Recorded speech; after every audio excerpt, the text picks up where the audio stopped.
খেজুর বাংলাদেশের মতো মুসলিম প্রধান দেশে সারা বছরই অনেক জনপ্রিয়।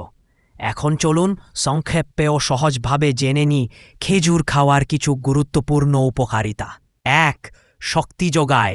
দ্রুত খেজুরে প্রাকৃতিক চিনি, গ্লুকোজ, ফ্রুক্টোজ, সুক্রোজ থাকে, যা দ্রুত শক্তি দিয়ে, বিশেষ করে ইফতারে খুবই উপকারী।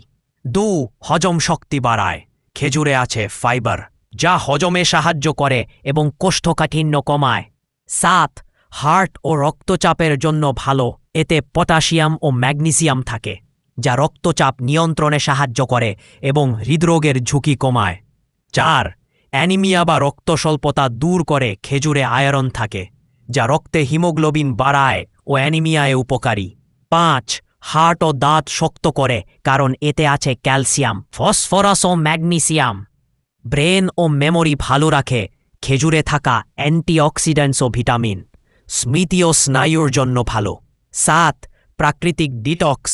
খেজুর লিভার ও কিডনির কার্যক্ষমতা ভালো রাখে এবং টক্সিন বের করতে সাহায্য করে।